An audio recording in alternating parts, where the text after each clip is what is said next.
This is one of those pretty challenging parables because it's really not fair.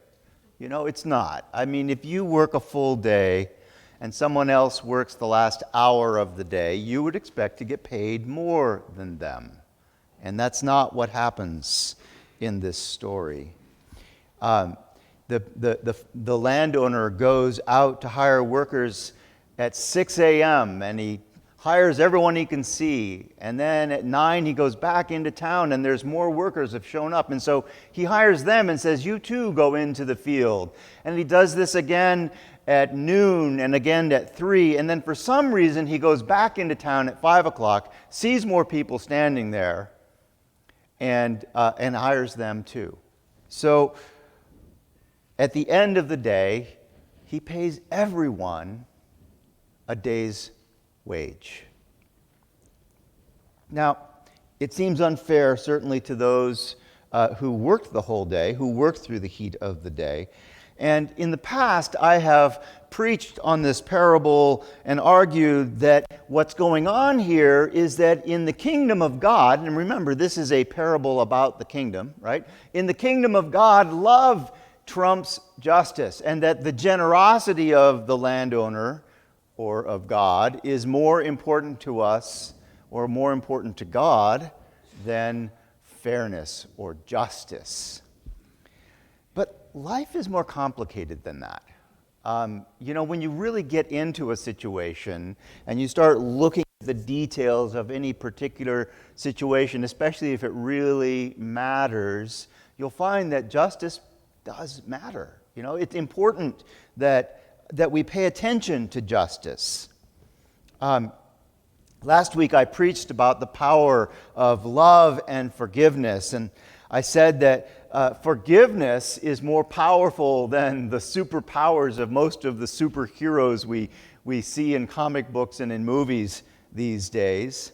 I spoke out against redemptive violence and revenge and getting even. And I still believe all of that. I'm not changing my mind. And those are good things for a preacher to say, I should think. God is love. We should extend love and forgiveness. But I want to go deeper this week. I want to challenge ourselves, challenge the idea that love is always enough. Sometimes love and forgiveness are not enough. And sometimes what we need is love, what we need are love and justice together. Now, earlier this week, it was actually on Thursday, a friend of mine recommended a book that came out this year titled Dancing in the Darkness, Spiritual Lessons for Thriving in Turbulent Times. This was written by Otis Moss III, an African-American preacher in Chicago. And he tells this wonderful story. And he begins by talking about Martin Luther King Jr. Dr. King was said to have always carried 3 books with him. One of them was the Bible. Another was the Constitution of the United States. And the third was Howard Thurman's book, Jesus and the Disinherited. Howard Thurman was the inspiration of Dr. King's whole approach to seeking social justice. The whole nonviolent approach comes out of the teachings and writings of Howard Thurman. But Howard Thurman almost didn't get an education. This is the story that Otis Moss tells in his book, and the story that Howard Thurman tells in his own autobiography. Thurman grew up in the South, in the Jim Crow South. And of course, Jim Crow was a system of systemic restrictions against people of color. And it was quite extensive.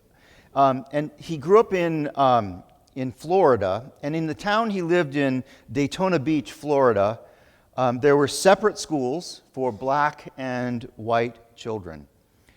And the schools for black children went up through 7th grade. And in order to get into high school, you had to pass the 8th grade test.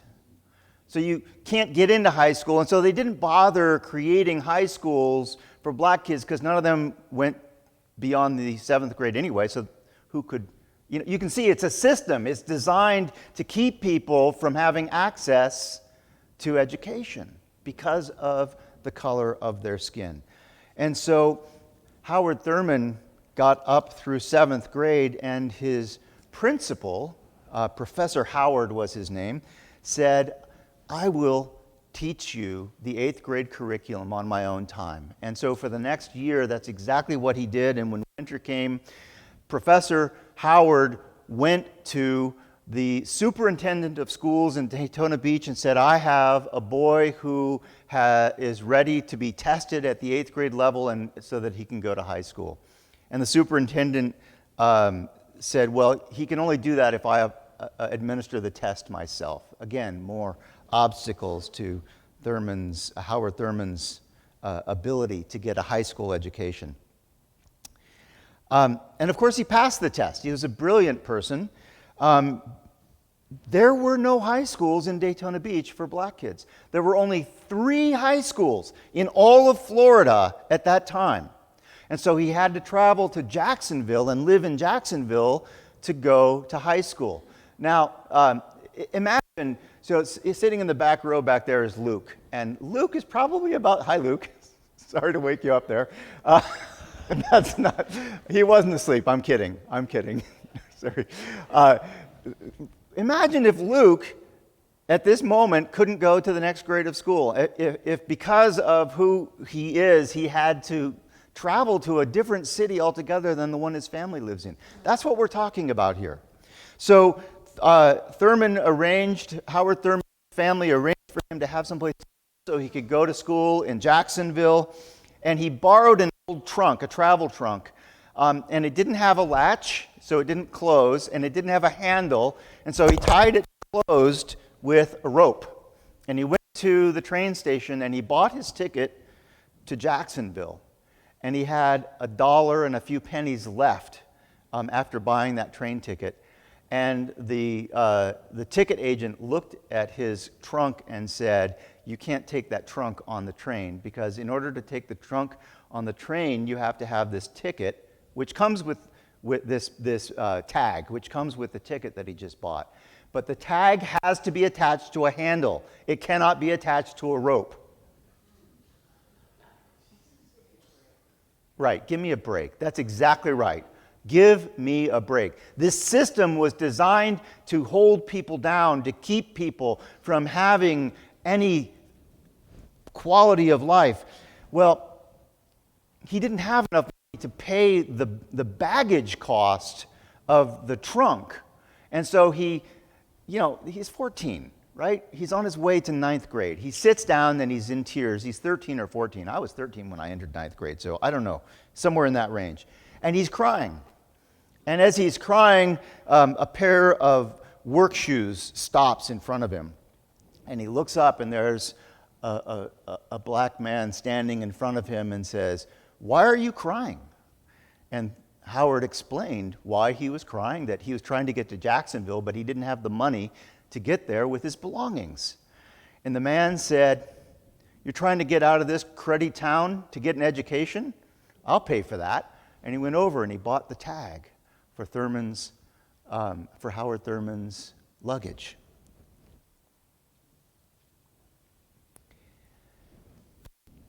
This story illustrates why love and justice. The man could have sympathized with Thurman. He could have sympathized and taken him to breakfast and said, "This is so hard, this world is so unfair," and they could have shared their stories of encountering the injustices of the world. And Thurman would never have made it to high school. So love would not have been enough.